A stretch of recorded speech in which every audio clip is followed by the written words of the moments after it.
करने वाले हैं शादी.com के बारे में, जिस कंपनी की शुरुआत 1997 में अनुपम मित्तल ने की थी। बट आपने कभी सोचा है कि कैसे अनुपम मित्तल ने, जिस टाइम इंटरनेट इतना पॉपुलर भी नहीं हुआ करता था, उस टाइम ऐसी कंपनी को खड़ा किया और आज ये कंपनी किस मुकाम पे है ये तो हमें पता ही है। तो इनकी बिज़नेस स्ट्रैटेजीज़ डिस्कस करने से पहले आइए जान लेते हैं कि कैसे शादी.com की शुरुआत हुई। शादी.com का आइडिया अनुपम मित्तल को उनके पापा के दफ्तर में आया जब एक पंडित ने वर और वधू की कुंडली उनके पिताजी के सामने रखी। तब उन्हें आइडिया आया कि क्यों ना ये शादी.com को लाया जाए। शादी.com आज 70 से भी ज़्यादा सिटीज़ में रिटेल आउटलेट्स भी ओपन कर चुका है, जहाँ पे ये शादी से रिलेटेड सर्विसेज प्रोवाइड करते हैं। उसके बारे में बात करने से पहले आइए बात करते हैं इनकी बिज़नेस स्ट्रैटेजीज़ के बारे में, जिनके चलते इनका यूज़र बेस आज 1.5 मिलियन पर मंथ से भी ज़्यादा तेज़ी से बढ़ रहा है। ये बढ़ते हैं अपनी फर्स्ट बिज़नेस स्ट्रैटेजी पे। हमारी फर्स्ट बिज़नेस स्ट्रैटेजी आती है कोलैबोरेशंस। शादी.com ने अपने बिज़नेस को एक्सपैंड करने के लिए कई तरह के कोलैबोरेशंस किए। उनमें से एक कोलैबोरेशन था स्टार प्लस के साथ, जो कि काफ़ी सफल रहा। इसके अलावा उनका दूसरा कोलैबोरेशन एंग्री ब्राइड्स के नाम से था।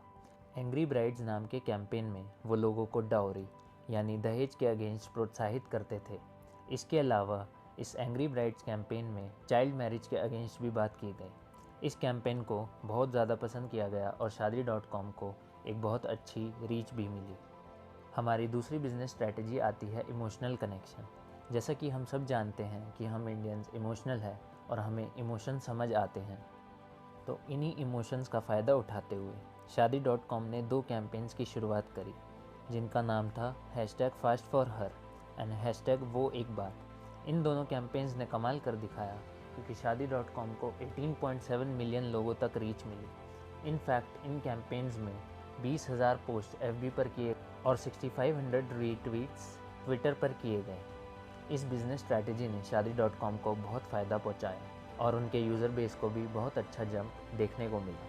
हमारी नेक्स्ट और मोस्ट इम्पॉर्टेंट बिज़नेस स्ट्रैटेजी आती है रिटेल आउटलेट्स। जी हाँ, शादी.com ने रिटेल आउटलेट्स 2004 में खोलना शुरू करे। उन्होंने इन रिटेल आउटलेट्स में लोगों को शादी से रिलेटेड सर्विसेज प्रोवाइड करना शुरू करी।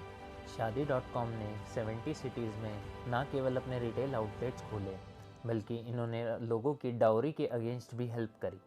इस सोशल इनिशिएटिव से इनके ब्रांड को बहुत फ़ायदा हुआ। इनफैक्ट इनके इस कदम को 35 कंट्रीज़ में अप्रिशिएट भी किया गया।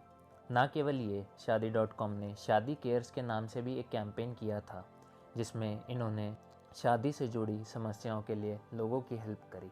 इन दोनों ही कैंपेन्स को बहुत अप्रिशिएट किया गया।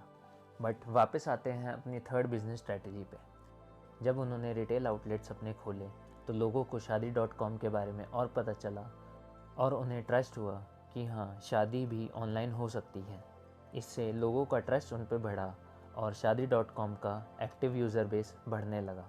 आज हम शार्क अनुपम मित्तल को अप्रिशिएट तो करते ही हैं, बट इनके साथ इनकी बिज़नेस स्ट्रैटेजीज़ भी बहुत अच्छी रही हैं, जिनके कारण इनका बिज़नेस आज इतने बड़े मुकाम पर है। इन्होंने ना केवल अपने बिज़नेस को प्रमोट किया, बल्कि कई बिज़नेस स्ट्रैटेजीज़ ऐसी भी यूज़ करी जिनसे सोसाइटी को फ़ायदा हुआ और इसीलिए आज ये इतने सक्सेसफुल हैं। तो अब बात कर लेते हैं शादी.com के बिज़नेस मॉडल के बारे में। शादी.com पे लोग प्रोफाइल्स बना सकते हैं और उन प्रोफाइल्स पे अपनी फ़ोटोज़ अपलोड कर सकते हैं। अगर आपको किसी दूसरे पर्सन की फ़ोटो में इंटरेस्ट है तो आपको एक मेंबरशिप लेनी है, जिनकी एक ये फ़ीस चार्ज करते हैं। यही है इनका बिज़नेस मॉडल। इस बिज़नेस मॉडल की शुरुआत एक पोर्टल से हुई थी, जो शुरुआत में तो एक एक्सपेरिमेंट ही था। आई थिंक ये इनफ है हमें बताने के लिए कि शादी.com आज कितना सक्सेसफुल है। इनफैक्ट आपको ये जान के हैरानी हो सकती है कि इंडिया का मार्केट साइज़ आज $1 बिलियन है, बट शादी.com के अकेले के पास 40% है इस मार्केट साइज़ का। अगर आपको आज की ये वीडियो पसंद आई तो प्लीज़ लाइक कर दीजिए और अपने दोस्तों के साथ शेयर कर दीजिए।